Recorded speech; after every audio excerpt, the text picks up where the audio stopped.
गुरुजी, आपके आशीर्वाद से मेरी बड़ी बेटी रूपांशी के तीसरे सेमेस्टर में बहुत अच्छे अंक आए हैं और वो पास हो गई। बहुत बधाइयाँ, बहुत शुभकामनाएं। रूपांशी के लिए भी हमारी तरफ से बहुत आशीष।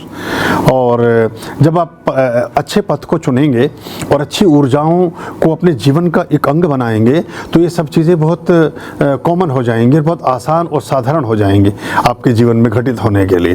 तो ये अच्छी बात है और ये अच्छाई और ये परिणामों के प्रतिफल ये आपके ही परिश्रम का प्रसाद है, ये आपके द्वारा किए गए कृत्यों का पुरस्कार है और आपका समर्पण, आपका जुड़ाव, आपका उसके साथ एक संबद्धता, ये सब इसका प्रतिकार है। ये उसके उत्तर में मिली गई आपको एक इनाम है, ऐसा कहना चाहिए। उसके प्रत्युत्तर में मिला गया इनाम है।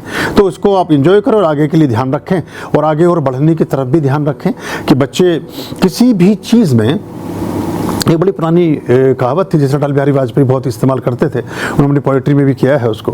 वो कहते थे कि सफलता पर पहुंचना बहुत आसान है, सफलता पा लेना कोई जटिल कार्य नहीं है, सफलता को मेंटेन रखना बहुत जटिल कार्य है। और जो कंटिन्यूटी है, कंटिन्यूटी उससे भी आगे का आयाम में मेरा जो अपना अनुभव है उसको निरंतरता को देता हूँ मैं, अनवरतता को देता हूँ।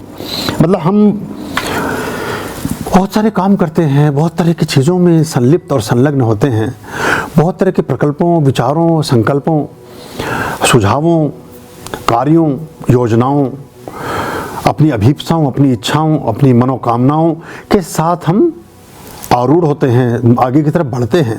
लेकिन एक चीज़ जो प्राय हमसे छूट जाती है और प्राय जिसमें हम ज़्यादातर चूक करते हैं वो है कंटिन्यूटी, अनवरतता।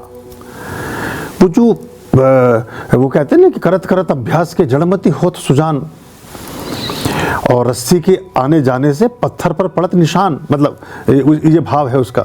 एक्चुअल लाइन तो कुछ और होंगी पर ये दूसरी लाइन मैंने हिंदी में कर दी।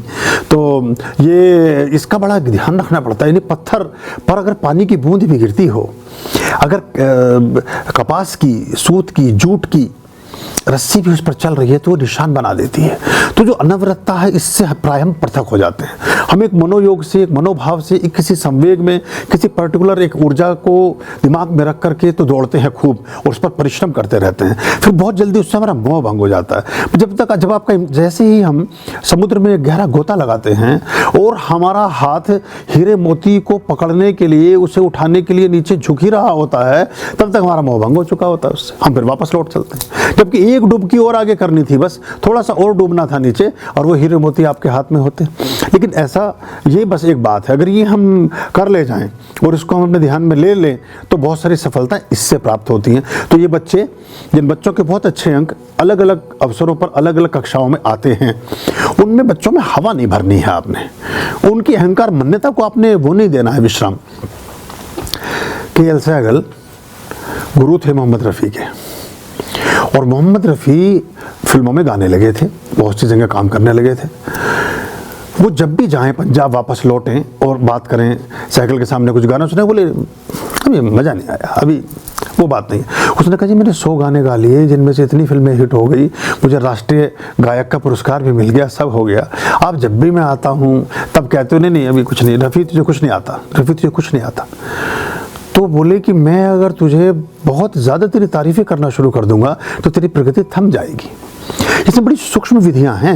ये नकारात्मकता के साथ नहीं, सकारात्मकता के साथ बच्चों को समझा करके उनको इसके वर्तुल समझाइए। क्योंकि फिर क्या होता है, वो अगर छोटे बच्चों के आप अहंकार रोप देंगे तो उनका जीवन खंडित हो जाता है। मैं देख रहा हूँ कि बच्चों की ईगोज बहुत ज़्यादा बड़ी हो गई हैं। अब बड़ों में इतना एक तो लाड प्यार से पले हैं, एक एक दो दो बच्चे सब परिवारों में हैं।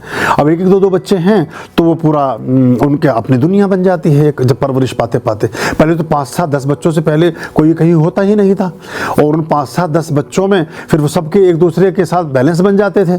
तो और घर में ही पूरी कोर्ट कचहरी घर में होती थी। अगर माँ ने बड़े भाई ने डांट दिया तो उससे भी बड़े वाले भाई ने उसका कान उमेट दिया। फिर उसकी भी बात नहीं सुनी तो माताजी ने डांट दिया।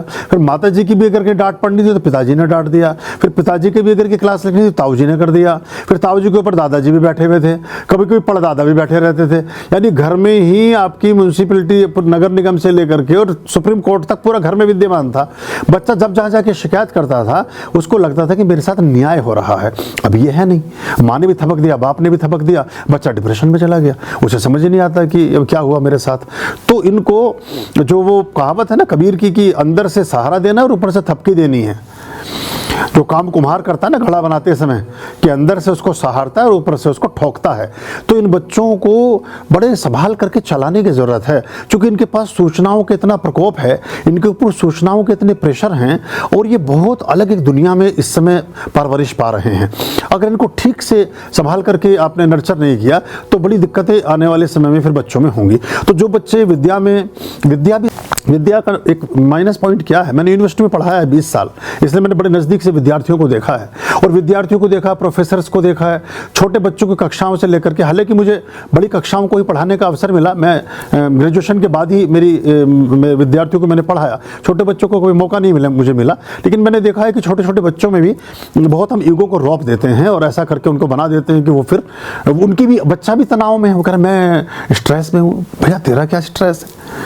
तो अब ये स्ट्रेस उनका नहीं है, ये उनके माँ बाप ने उनमें थोप दिया है। तो आगे एग्ज़ाम का समय है, परीक्षाएं आने वाली हैं, बच्चों की सब हैं, उनके साथ सहज रहें। और सबसे बड़ी बात जो आपको ध्यान रखनी, इसमें चूकते हैं, हम सोचते हैं कि आप भी ज़्यादा मेहनत करेंगे बच्चे के साथ, आप भी ज़्यादा इन्वॉल्व हो जाएंगे बच्चे के साथ, और आप जो जोमेटो जो भी पता नहीं क्या क्या कंपनी चलती हैं, ये जो फास्ट फूड और ऐसी चीज़ें मंगा करके आप बच्चे को सोच रहे हैं कि उसकी बुद्धि बहुत तेज़, या समय बच जाएगा, या वो एकदम से फटाफट खा लेगा, मनपसंद खाना खाएगा तो अच्छे नंबर लाएगा। ना, मनपसंद खाना खाने से अच्छे नंबर ना आ सकेंगे।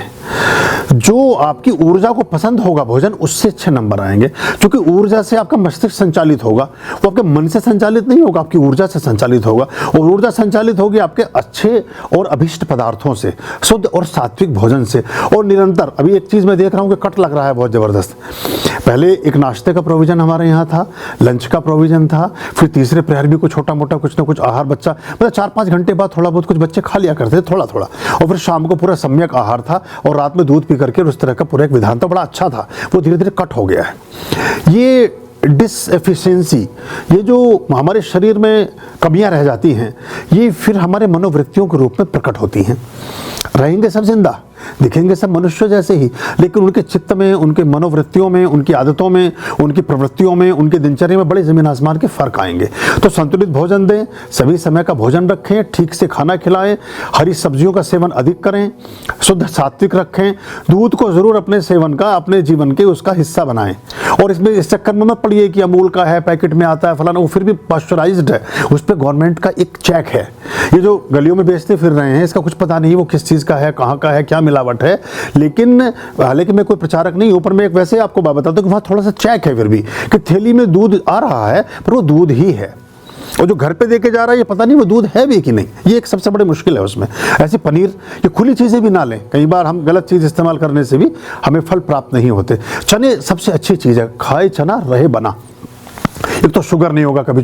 अगर आप सप्ताह में 2 दिन अपनी डाइट में चने को शामिल करते हैं, किसी भी रूप में चने को शामिल करते हैं, बहुत तरह से चने का इस्तेमाल हो सकता है, तो आपको शुगर नहीं होगी, या इस तरह की एनर्जी आपकी वीक नहीं होगी। बच्चों की मेमोरी बहुत फर्टाइल होती है अगर वो अंकुरित चना खाते हैं तो उनको अंकुरित, और ये पहले से शुरू करें, एग्जाम के समय पे नहीं। जिस दिन लड़ाई होनी है बॉर्डर पर, उसी दिन सैनिकों को ट्रेनिंग नहीं दी जाती है। ट्रेनिंग के हिस्से उनके पहले होते हैं, और फिर वो खड़े रहते हैं, जब जरूरत पड़ती है तब वो अपना काम करते हैं। अगर हम सोचें कि कल लड़ाई होने वाली, आज इन्हें ट्रेनिंग दे दें, तो ना तो कभी ट्रेनिंग दी जा सकेगी, ना कभी लड़ाई में वो जीत पाएंगे। तो तैयारी ऐसा मान के चले कि एग्जाम कल से है, और बस बच्चों को वैसा ही तैयार करें, कोई प्रेशर उनको ना दें। अंक अधिक आने से बच्चों में अहंकार भी विकसित होता है, बच्चों में योग्यता, गुणवत्ता, उनमें बाकी चीज़ों का विकास करें। अंक कम भी रह जाएंगे तो कोई दिक्कत नहीं है। और सच्ची बात तो यह है कि जिनके अंक कम रहे हैं वही लोग दुनिया में विजयी हुए हैं, सभी क्षेत्रों में जिनके भी अंक कम रहे हैं। तो उसका अंकों को तो उससे जोड़िएगा मत। ज़्यादा अच्छे अंक आने से क्लर्क बन जाता है बस आदमी, तो उसमें मत पड़िएगा। अगर कम अंक आएंगे तो उसका मतलब बच्चे के अंदर ज़्यादा एबिलिटीज़ हैं, वो कुछ कलात्मक गुणों को लिए हुए है, उसके अंदर आर्ट है, उसके अंदर संगीत है, उसके अंदर साहित्य है, उसके अंदर लालित्य है, उसके अंदर म्यूजिक, मतलब उसके 50 चीज़ें, प्रकृति, पता नहीं कौन सा गुण उसके अंदर विद्यमान होगा। अब अगर टॉपर होता सचिन तेंदुलकर तो बैट थोड़ी घुमा पाता है ऐसे। या बहुत सारे लोग भरमार है, धीरू भाई अंबानी पढ़ ही नहीं पाए 6ठी क्लास से आगे, पैसे नहीं थे फीस जमा करने के, और पैसे कितने थे, 4 रुपये महीना। ऐसे भी होता है जीवन में। तो आज वो फोर्ब्स की लिस्ट में उनके जो पुत्र हैं वो दुनिया के टॉपेस्ट उद्योगपतियों में हैं। तो प्रेशर नहीं करना है आपने किसी जैसे मैं यहाँ आने के लिए भी बहुत सारे लोग हैं, उनसे हमेशा बोलता हूँ कि मेरे पास आ रहे हो आनंद में परिवर्धन के लिए, मेरे पास आ रहे हो सुख की वृद्धि के लिए, मेरे पास आ रहे हो आत्मिक संतोष के लिए, मेरे पास आ रहे हो अपने जीवन में अच्छाई, श्रेष्ठता और सादगी और संपन्नता के लिए। और घर पे ही आपने झगड़ा शुरू कर दिया या कलह कलेश से वो चीज़ शुरू हो गई, तो फिर आपका तो पूरा मंतव्य हमारा भी खराब हो गया और आपका भी खराब हो गया। यानी जिस उद्देश्य के लिए चले वो प्राथमिक बिंदु भी खत्म हो गया। तो बच्चे शांत चित्त से परीक्षाएं दें, इसके लिए आपको शांति का वातावरण घर में बनाना चाहिए। आपको अपने टीवी इन सब का त्याग करना पड़ेगा, आपको मोबाइल का इस्तेमाल कम करना पड़ेगा, या टाइमिंग्स बनाइए अपने नाना दादी जो भी कहीं हैं, अगर कोई विशेष परिस्थितियां नहीं है, कोई हॉस्पिटलाइज नहीं है, तो उनको बताएं कि मेरा टाइमिंग ये है, मैं 3 से 5, 8 से 10 जो भी आपका टाइम है वो आप डिसाइड करिए। उस समय पे ही फ़ोन अटेंड करता या करती हूँ, आप तभी मुझे मैसेज करिएगा तो मैं आपको आंसर दे पाऊंगी। और ये तो अब इतनी सूचना का सुविधा हो गई। पहले तो जो 1857 में क्रांति भारत में हुई थी उसका 1 महीने बाद पता चला था रानी विक्टोरिया को लंदन में कि भारत में रिवॉल्ट, भारत में जो है तुम्हारे खिलाफ जो है वहाँ बगावत हो गई है, तो क्योंकि कोई व्यवस्था नहीं थी। तो कम से कम इतनी तो सुविधा हुई कि आपके पास सुविधा है, कम से कम 10-5 घंटे में तो देख ही सकते हो। ये जब आप करोगे तो बच्चे फॉलो करेंगे उसको। खुश रहिए। शायद उत्तर लंबा हो गया पर शायद ये समकालीन था। अभयाम भज